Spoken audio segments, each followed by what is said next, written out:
Hey Gary, what does that say about Asian drivers? And what about Asians being good at math? You know about the three O's? I do not. The three O's of bad driving? This is a joke I heard. It wasn't at work. The three O's are old, ovaries, and oriental.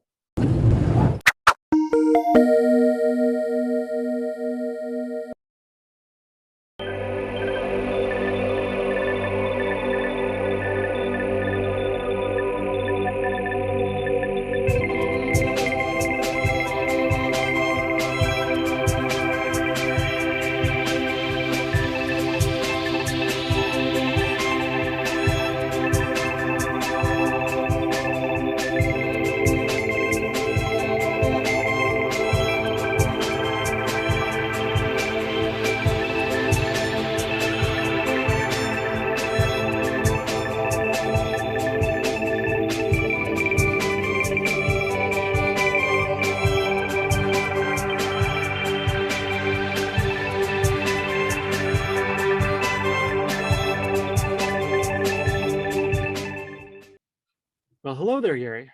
Hey there, Blair. And welcome everyone to another episode of the Phat Games podcast. Gary and I are independent game developers making a classic JRPG called Kids of Karendow. We are trying to find our way in this crazy game dev space, and we also are trying to learn how to make our game successful. So Gary, what are we talking about this week? This week we have a guest coming on. Her name is Valentina. She is our first female guest, which is kind of a milestone, I guess, for us, because we just previously have never had a female guest before.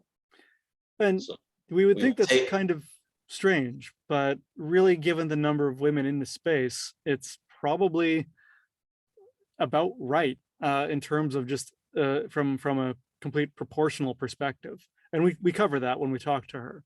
So it's a very interesting conversation about women in this space and women in the tech space in general, and some of the challenges and hurdles that they have to overcome and deal with. And on that note, should we bring on the guest, Gary? We shall. Let's get to it. Hey, Valentina. Thanks for joining us. How are you doing today? Oh, there. How's it going? Doing all right.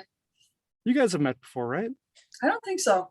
Kind of. I think when I was at Gumbo visiting, I saw you. You were in that little booth there, but I actually don't know if I actually have officially met you. So, yeah, you weren't at MegFest, were you? No. Not this year. But you went to PAX, and I didn't go to PAX. I did go to PAX, yeah. Yeah. Cool. All right. So why don't we start with letting you introduce yourself and tell us about what you're working on and how you got into this crazy indie game space. All right. So I guess my name is Valentina. I'm New York based. I'm a game developer. My background is technical, like data engineering, basically. So that was my day job for a long time. But I also wanted to do art stuff. So I kind of got into games because it's a lovely mix of programming and art. And I really needed a project that combines them both. So I made one game. It's a tower defense game. It's an Android and iOS. And I was like, I need something more serious. So I'm working on a narrative exploration game. It's called Unwound. It's about being a ball of yarn. You're kind of just like a small round object, and you roll around and attach stuff to yourself. And there's a story to it and everything that I'm not going to go into. But yeah, so that's what I've just been working on for the past few years. Nice. How long have you been working on it now? This game it's on its third year, I believe. I think I started beginning of 2019. Okay. So when do you want to finish it? Well, my current step is to try and get funding, hopefully. We'll see if it happens, and then I can, things will move faster. Because right now I'm literally just working by myself. Well, Nisa, my friend, she's doing the writing for all the text for the game. And like I'm working with a musician as well, but the rest of it is being made by me. So it's a very slow process. But if I can get funding, I can expedite things, and we can be done in like under 2 years, I hope. That sounds pretty great. I think we still got another 4 yeyears with Kids of Karendow. Yeah. That's it. Oh man. Every time someone asks me about it, I tell them, yeah, we're about 10 years out. I hope not. I really hope to God not. Although we've kind of like fallen a couple months behind because of stuff, reasons beyond our control. But whatever, we'll get it done. So where did the inspiration for Unwound come from? Because you are literally a ball of yarn that rolls around. Yeah. So at first you were just a round object. So the first inspiration for it came from agar.io, a little web browser game where you're like little dot, and you eat like dots smaller than you, and then you get eaten by bigger dots than you. And it's like a multiplayer game, I guess. Technically, you should play with other people. So basically, just trying to grow in size by eating things that are smaller than you, and trying to avoid getting eaten. So that's how it started. And first, it was going to be a 2D game. So like I kind of wanted to play with scale and getting bigger, et cetera, et cetera. And then I was like, nah, it used to be 3D because I want to play like monumental scale and just being really small. So for a long time, the first like 2 years of the game development, you were just a round shape. You didn't have like, you weren't a ball of yarn. That came along later. But yeah, basically just wanted to make a game where you're like really small. I guess the other inspiration is being a kid and having toys, and the toys are just like tiny. Everything is really huge. It's kind of like playing with environments and having things be really big. Kind of regular everyday objects looking different in a different light. Yeah. Did you have any experience in 3D before this? No, it's my first 3D game. Yeah, I don't have any 3D experience, and I'm not sure I ever want to. So we'll see how that goes. I can't imagine that making 3D models is fast. Yeah, everything in my game, like 99% of the stuff in my game is found assets. I haven't made anything. Okay. So you can find a lot of stuff that's actually pretty good quality. And it's hard to make it look coherent, but it's doable, cohesive as an art style. I imagine you've had to make some changes to it and stuff, though, to sort of make it more cohesive. Not as much as you would think, honestly. A lot of it, my approach is kind of lighting and like shader stuff to give it cohesion rather than actually changing models. Oh, that makes sense. So do you have a Mac build for it that I can play? I need to make a Mac build. I can find a bunch of bugs for you if you want, because I'm part of your Discord and I saw the Windows build, but I can't play that. Yeah. No, I need to make a Mac build. Oh, yeah, I need to get on that. Oh, I'll probably have that in a week or two. I found I put together a Windows build for our game recently, and of course there's a bunch of Windows only bugs that were found that I had no idea existed. You can't actually save in the Windows version. Well, you can save once, but you can't overwrite your save file, and that was annoying. It's good to know though. Weird. Okay. Yeah. Yeah, it's a file locking issue. When I looked in the logs. Anyway, I want to avoid getting too technical here. So the next thing I want to kind of get into is, first of all, let me predicate this with, this isn't an area I think too much about in my day-to-day life, or really in life in general. But it seems to be very prevalent in culture right now, I guess, really, if you watch any sort of media or go on social media, is we as society seem to be locked into discussions around immutable characteristics once again, whether that be being a woman, being a different race, Black, Hispanic, whatever, Asian, or being gay or something like that, or being transgender is the latest in the underrepresented people's debate, I guess you could call it. So I hate to say that we first of all, we actually haven't had any women on the podcast before, and that was our mistake. We just haven't done it, and so I'm glad you said yes. But one of the things I want to talk about is, what is the experience like being a woman in this space or in technology in general? Are some of the horror stories that sort of get propagated in the media as accurate as we think they are, maybe? Or is it far more mild, and there's sort of a variety of experiences that, like, I assume it's more like that people feel in working in a space that is a space that's still heavily dominated by men? Yeah, so it's an interesting question. I can only speak from my personal experience, right? I can't, I have heard horror stories from other women. So those things do obviously happen very much. I think, as we all know, but from my personal experience, it's kind of more mild and more sneaky in a way, because you do get Some men who are just like very polite to you and very nice to you, but then they kind of just like don't listen to you, or like just like, you know, like you say a thing and they pretend like you didn't say anything, that kind of thing. So there's a lot of ways to make somebody feel invisible in a way without being obviously like sexist to them. And I feel like that's more what I've experienced. I haven't had any obvious like people super inappropriate things. I have had a boss say like, you know, like, hey, you need to smile more, that sort of thing, which was annoying. The thing is, this boss was also like an obvious ally. He would give me really good projects to work on.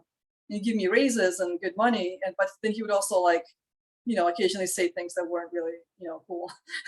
So sometimes people can be a mix, right? They may just not know that you shouldn't really like say that shit. Pardon the language, but you can swear, it's all good. All right. But the thing is, it's like somebody can be really helpful, but also kind of like little, you know, at the same time. It's not necessarily one or the other. So it really is a lot more shades of gray then. I mean, that's sort of what I expected, but it can, I mean, first of all, I don't think anyone should be judged for immutable characteristics. It's, I mean, I don't know, I actually have no idea how old you are, but I think you're the same age as me, like mid-30s to early 40s. So we grew up in a time when at least I was raised to be just judge people by the content of their character and by nothing else. But I've observed, I would guess you could call it casual sexism in my employment life as well. I'm not going to say anything about my employer or who I work for, but I've noticed it, and I thought I was actually pretty disgusted by it, especially because there was another woman on the team. And what's worse is it was on email, and she was on the email chain when they were making these casual, like just casual jokes, like sexist jokes about women. And it's like, Jesus Christ, like how stupid are you guys? First of all, if you're going to do that, or if you are sexist like that, first of all, why do it at work? Because that's just gonna get you in trouble. And why do it with another woman on the chain? Like, are you just being an idiot? Like, but it happened. And the email chain was the best place to do it. Yeah, it's all recorded. Yeah. I actually encouraged my coworker to go to HR, but she decided not to. She didn't want to make a big deal out of it, but it was definitely inappropriate. And they made some gay jokes on there too. It was less often. But I only observed that once, thankfully. And I also actually respect most of the people that I worked with there. Not all of them, but most of them. And I know who some of the worst offenders are on the sexist side of things are too, of that group. But it's still troubling to see that, because why? What is that? Is it just to feel like you fit in then, maybe? Like they want to be like one of the guys? What do you think, Jerry? Don't see anything wrong with it. They think it's totally fine. Like I've had men in the meetings be like, yeah, women can't drive, like, no, that sort of thing. It's like, just like, oh yeah, women are bad at these kinds of things. It's just like, they don't think it's a big deal. They think it's actually true, right? Like they think it's 100% legitimate. Like that women are just on average bad at this kind of thing. Therefore it's totally cool to be like, you know, women are just bad drivers all the time, right? It's like, okay, cool.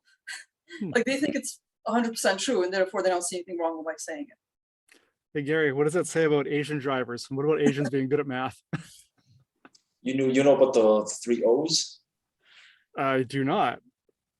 The 3 O's of bad driving? This is a joke I heard. It wasn't at work. 3 O's are old, ovaries, and Oriental. Isn't Oriental no longer like that's considered derogatory now, right? I don't know. I can't keep up. So. No one has actually said that term in a long time. Like I don't really hear it, but yeah, maybe it is. I think it probably was at some point. It's kind of funny because like I'm a woman in tech, so in a lot of ways I don't really fit the stereotype of like what women are good at or what women do. So every time like women are gonna be like this, they're gonna be like, you know, women are like maternal or whatever, or they're bad at like whatever. I'm like, I guess I'm not a woman. Like, what am I supposed to say to that? It's like well, I don't know. Here's what I think. I think when people joke about that kind of stuff, they're not necessarily saying it because it's true. They're saying it because they know it's kind of like a bullying mechanism, I guess. I don't know. Or I think people do actually think it's true. It could be used as bullying as well, but I do think that they genuinely believe that to an extent as well.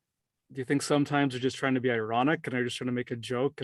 No, it's all just not in my experience. Yeah, Gotcha. not in the cases that I've heard. Yeah. No. I mean, maybe bullying wasn't the right word. I guess it's I don't know. It's a way for them to, I don't know, get social position, I guess. Yeah, could be. It's their own insecurities if they're doing it, and everyone has their own insecurities, unfortunately. But yeah, it's the way the world is. So we're celebrating the strong women of Kids of Karendow. You may notice her backgrounds. We've got Eamon behind me and Misha behind Gary. They're not the only two women in the game, but they are the first two that you get in your party. And yeah, she's the one behind me is the head of the resistance, and the one behind Gary. I don't want to give too many spoilers to the story, but she kicks ass. She's a martial artist who knows magic as well. So props to you, Blair, because Eamon, the character that's kind of behind you actually came up with her back in like 1997, didn't you? I think that might have been my brother, but in terms of the way we wrote for her, she was definitely the most mature character in that version of the game when we released it in 2000. She was the only one not making toilet humor. Oh, classic. So now you've only recently left. You were the startup, right? No, I was at an education company before this. Okay. Yeah. So you're in the corporate world then. Yeah. Did you start to see the rise of sort of employee resource groups, or do you even know what those are?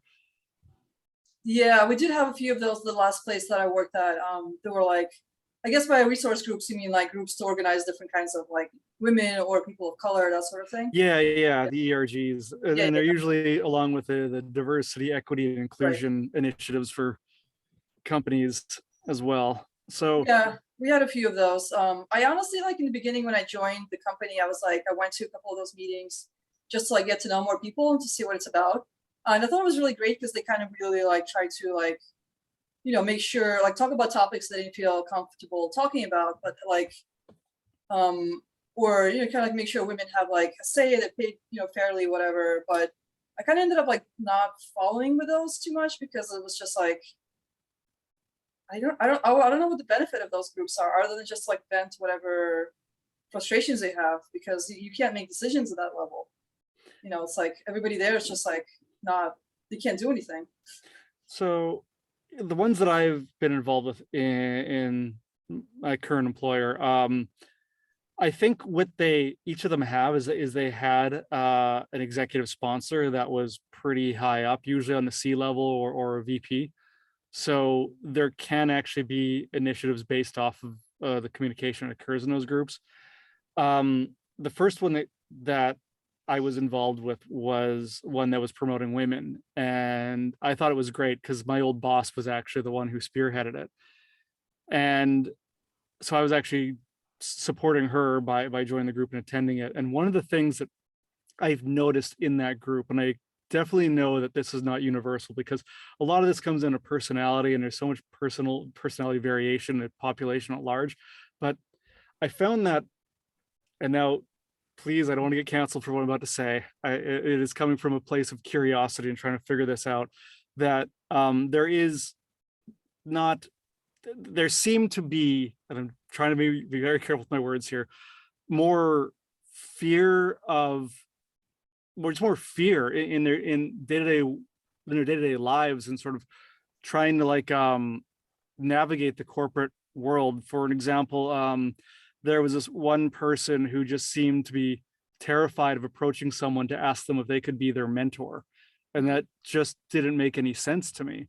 But then the company that again work for has a lot of women in leadership roles, and they didn't seem to be as held back by fear, and they just sort of dived right in and didn't, quite frankly, give a shit about screwing up or anything like that. But that was sort of my experience of it. Now, again, I'm not a woman, but hey, I'm gay. I can play that card, right?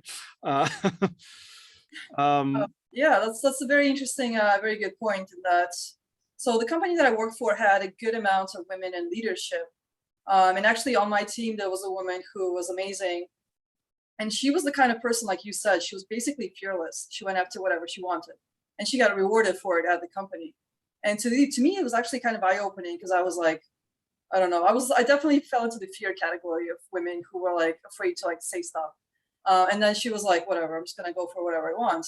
And it worked out, right? And I was just like, there is a thing about women being raised in a certain way to be like agreeable and being like, just, you know, saying yes to stuff and like not creating conflict.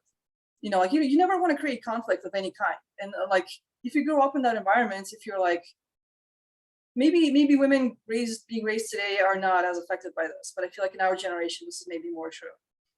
And then you go into the corporate world, you're definitely going to be like more timid, and it's going to work against you. And it's going to feed into the stereotype of women being more whatever, right? Versus like the fearless person who's going to succeed in the corporate world. So it's kind of a self-enforcing feedback loop, really, in a way. Because there is real sexism, but there's also like this timidity where women sometimes, some women, not all women, but like some of us, myself included, don't even try to like fight for ourselves in a way. We're just like, oh no, I'm too scared. And this does happen a lot. So it is a problem. And in that sense, I did find the ERGs and like working with other women who are like, who don't have that view to be very like helpful. It's really interesting. So, because now when ERGs in general, as I said, I supported my boss in that regard.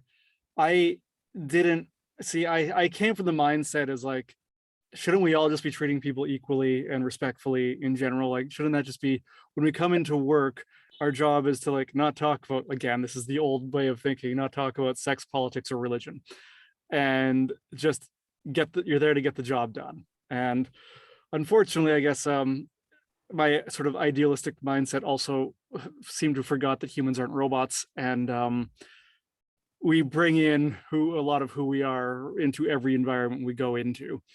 And you see that right now in the Supreme Court of the U.S. with that draft decision on abortion, which is terrifying, quite frankly. But I hate how much of your ideology and your upbringing and just how much who you are, you bring that everywhere, even when it's a job that actually should require you to be very emotionless and extremely dispassionate about what you're doing. You're there because you believe in the letter of the law, or like an example, the Supreme Court, versus being an activist and trying to change the world. But now I think with ERGs and just with corporate culture as a whole, we seem to be going in the opposite direction, where we bring all of that to the office and to all aspects of our lives, where we put all of who we are, our immutable characteristics included, front and center. At least that's what we're trying, at least that's why I perceive that we're moving towards as a society. We're trying to get there. Maybe not. Yeah. So, because I guess what I'm saying is, I think ERGs, and I've come kind of maybe done a 180 because I thought they were dumb when I first started. And now it's like, okay, these do have a reason to exist, because we'll never be that, as I said, that group of robots. Yeah, yeah. I mean, I just want to add that, like, I did like on further thinking about it. I do think for me, the biggest benefit of ERGs was just kind of like finding that confidence. But to the point of like bringing who we are, those immutable factors to the workplace, I think that's just a pendulum, and I think that's just how it's swinging right now.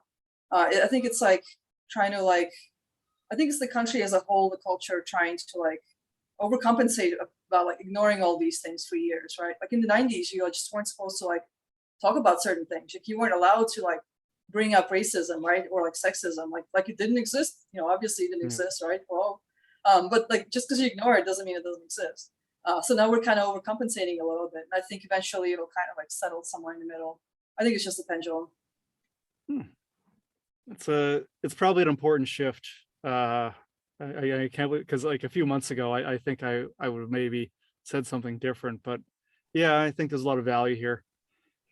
I will say though, I am also a member of the LGBT ERG. It's a lot of letters. And that one I just can't relate to. So I guess another aspect for me is being gay is such a small part of who I am. I would probably call myself a game designer, game developer before I would call myself gay or software engineer or anything else. I mean, everyone has multiple aspects that make up their identity. Just mine seems to be less visible because I also don't overtly come off as gay to a lot of people either. So I have a hard time relating with other gay people when they make gay front and center of their identity. It's just because it's such a small part of me, and I don't want to really, it's not something I want to talk about every day. It doesn't interest me that much. Yeah, it's interesting that you said that, because I personally, like, the other thing about all those women meetings we had at the company was that, like, if I'm in a meeting with like 10 other women, like, I kind of feel like I don't know how to say it, but I'm more comfortable in like where the mix is more balanced, or where there's more men, or where it's like more 50-50, whereas like I don't in a way relate a lot to a lot of things that women are interested in. So to me, it's like, it kind of felt like I'm like, yeah, I'm a woman. We're gonna talk about like women things now, and I'm just like, I'm not into it. I don't know. It's just like weird. I guess I identify more as being an engineer or whatever, game developer. I mean, I do identify as a woman. I'm not like, that's not a question to me, but I guess I'm not overly feminine enough to really fit into like super girly groups, if that makes any sense. So it was always kind of like a weird one for me as well. I think gay culture, at least the stuff that gets promoted, is so much around like partying and stuff like that. I'm like, oh hell no. Right. I'm too old for that shit too. Yeah. So maybe let's pivot and sort of bring this back home to sort of games and Gumbo.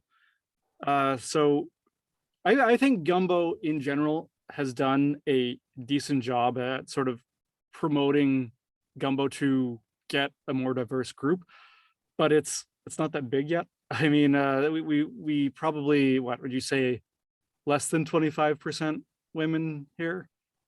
It's very few women. I Yeah. mean, it's really hard to like, it's also like not a lot of people of color, honestly. So, but it's not, Yeah. It's really hard to like, how do you, I mean, I guess we could do more events of that type, but that's always, I've always felt that was a struggle, but like, how do you, I don't even know how we would promote that more.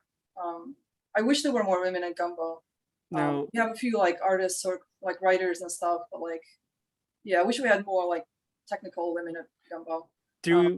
Yeah. now that begs the next question that I have, that I have this conversation a lot because I do work with women who actually actively ask me, can we recruit more women? And the answer is always yes, but then the follow-up is how? Because are there women interested in this stuff? How are there qualified women we can get in? Because at the end of the day, if I'm running a team, well, I want, I support like having an equal representation as much as you can, but we also have to get the work done. And if we can't find the people, that's not saying there aren't qualified women out there, but I am saying there probably aren't as many that are interested in this space. And then what is because that's downstream, like how do you get more women interested in learning about this, going to school for it, or doing their free times or whatever? Yeah, I don't know. It's a difficult one. I wonder if like there's also women who are just like not. I mean, if you go to like game events, it's a lot of men, right? Like even if you just go to larger like, like play crafting expos or whatever, like there's just most of the teams are like men, right? So it's a smaller pool of people too. Yeah, there are women though. There have been more women over the years, but it's still mostly men by a long shot. I think at the end of the day, you just have to be like open and welcoming. And I know the weird thing about Gumbo is that it was one of the most welcoming places as a woman. When I first like found Gumbo people, when I met them at like Play NYC back in like 2019, I think, like everybody over there was just like so amazing. And it was one of the few environments where I met least like no kind of like weird stuff towards women, towards me. Like every other tech company, group, whatever, there's going to be at least one or two people who are going to be like, or some people who are going to be like, there's going to be something off there. Gonna find You some know, douchebags. not even douchebags. Maybe they're just like awkward with you or something, or like they Oh. just don't know how to talk to a woman, that sort of thing, or they talk over you. Like not necessarily like overt like douchebaggery, but in Gumbo, it's just like everybody here is amazing, and I was just like really lucky to find that group. But I don't know how to attract more women. Yeah, Gumbo is one of those unique places, I think, that does happen, but it's extremely rare, I think. Sort of have that level of that a group of people with sort of shared values around sort of respect.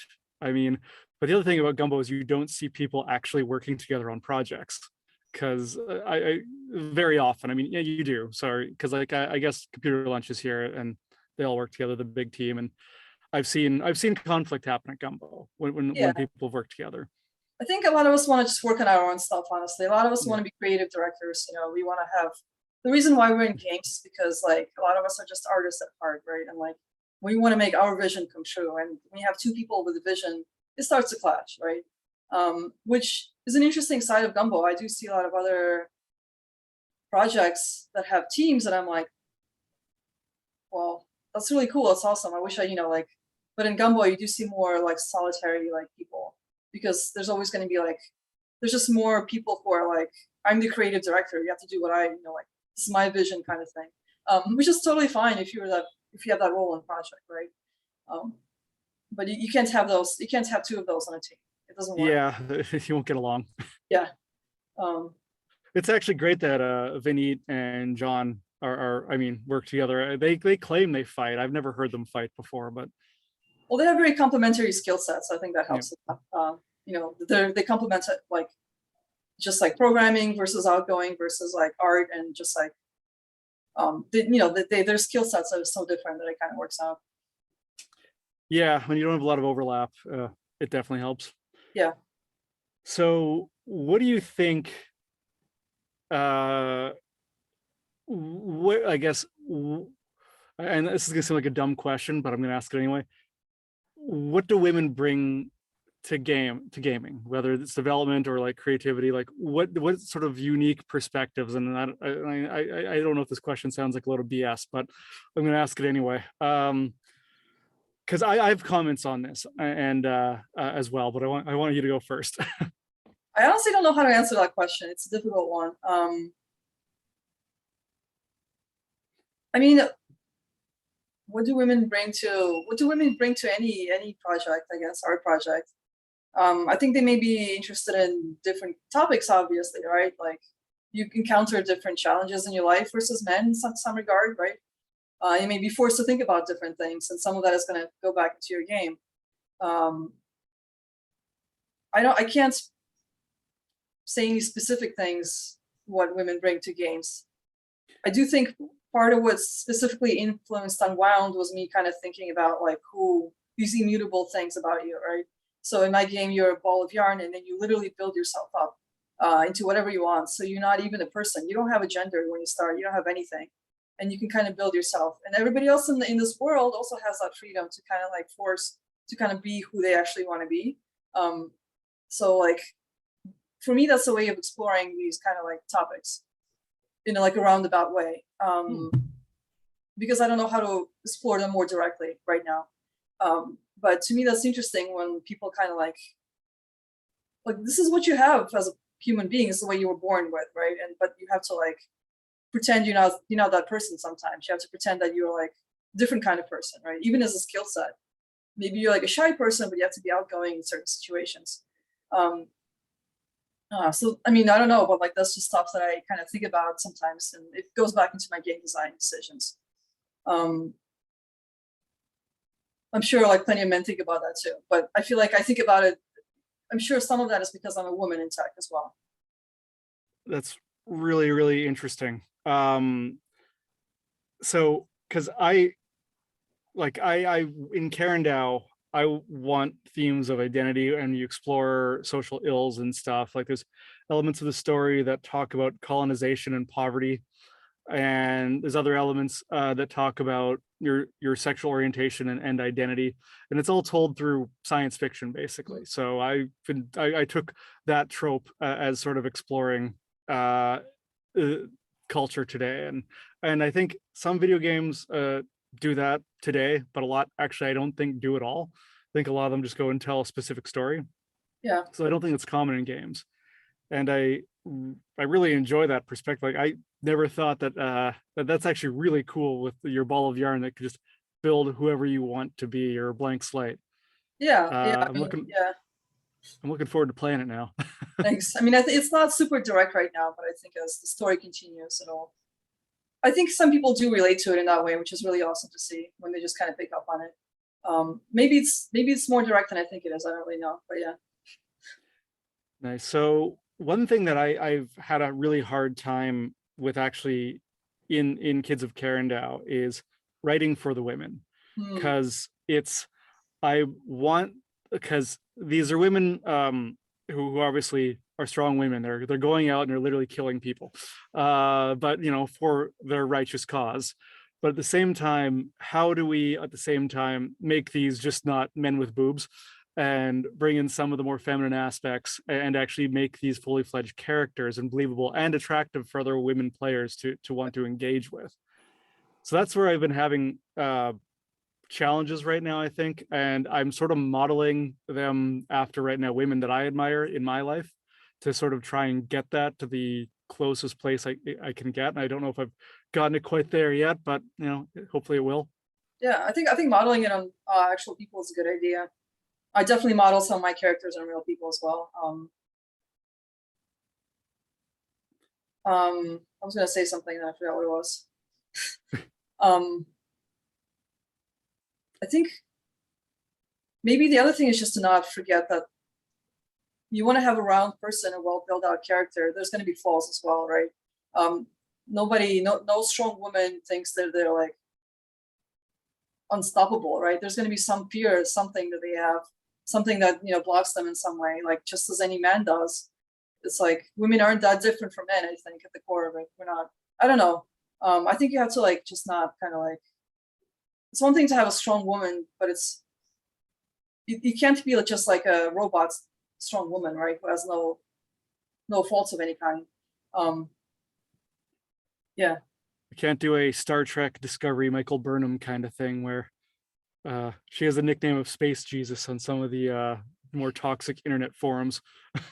I haven't watched that, so I can't comment. It's not the best of the new Star Treks, but that's why I haven't watched it yet. Strange New World is great. You just went full Star Trek there, Claire. I did. You just have to drop it and assume that all of us understood what you just meant by this Space Jesus thing. Well, I mean, sort of like a flawless character with no flaws, that doesn't have a growth sort of arc in their story. But then, like, you think about other characters that are male characters, like Neo from The Matrix, and it's like that guy is just like a flawless character in a way, right? He just gets like literal information loaded into his brain. He's good to go. Yeah, I think he is literally a modern representation of Jesus, though. And I never saw the new Matrix movies. Like nobody blinked an eye. Like nobody was like, "Oh, this guy is like a flat male character." Like nobody gave a shit about that. If you have a flat female character, people get a lot more upset. Versus if you have a flat male character. Yeah, the reactions are weird. Yeah. I think if you have characters with flaws, it's more interesting entertainment, though, for sure, because it actually gives the story somewhere to go. Totally. And that's especially when you're writing an RPG, because Unwound is basically you're not classifying it as RPG, though, are you calling it? You are? Yeah, okay. It's a narrative exploration RPG, whatever. It's an RPG, yeah. It's going to be heavily like I want to have a small set of characters ish, but I kind of like develop more so that there's like a depth to it, basically. So I think it counts as an RPG. Nice. Well, as I said, looking forward to playing it. Finish it faster than 2 years. Yeah, I know that won't happen. I get it. You gotta try. Yeah. Gary, even pretty quiet. Yeah, I guess I guess I just didn't find any good points for me to interject, I guess. A lot of the times during these podcast interviews, I like to hear the guest speak, so. All right, Gary, well, we'll be pulling the women and the gay card. Let's talk about the Asian card. Okay.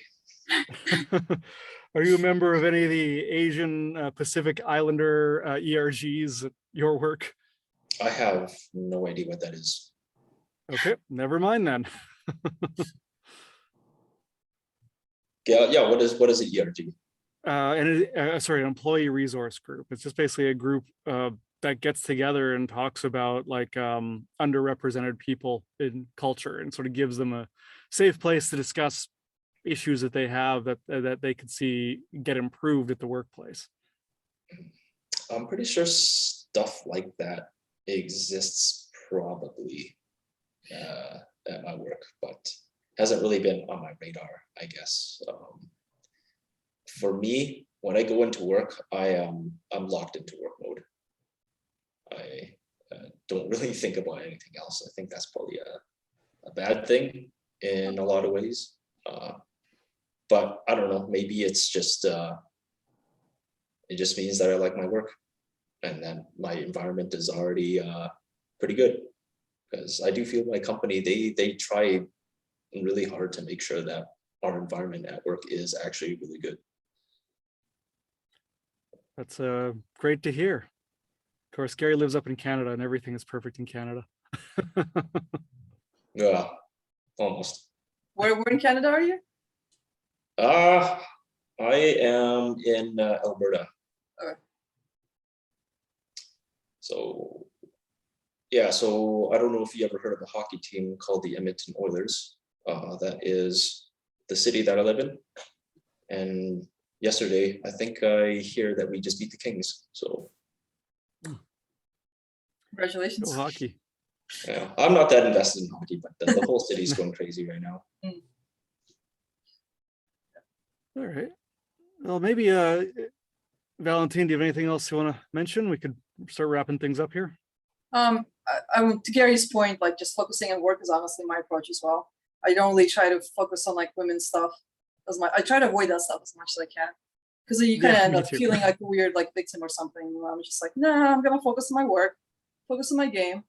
I think that's the way to go for me anyway. Yeah, the same way. I don't focus on this stuff. The other side of that is sometimes it actually is hard to do that. Let's say if you do work in an environment where it's forced upon you, of course, in some way, right? Let's say you're just in a meeting and you're the only one there that no one's listening to, and they're making jokes about your culture, your gender, or whatever.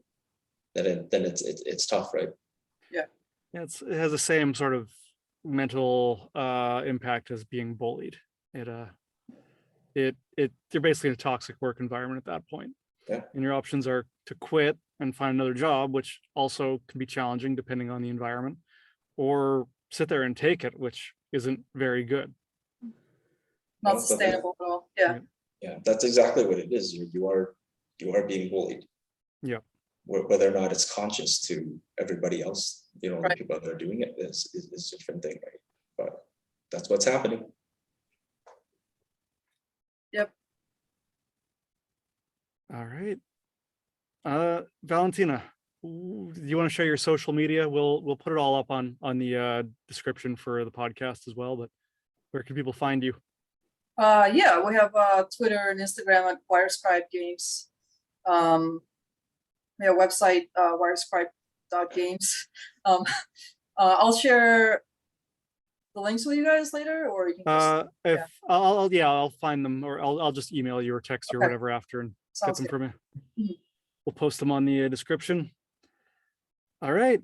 So thanks again for your time, Valentina. It's been I think it's been a really great conversation. It's been a lot of fun. And That's been great. Yeah. Thanks for having me, for sure. Yeah, thanks for coming, and have yourself a great day. You too.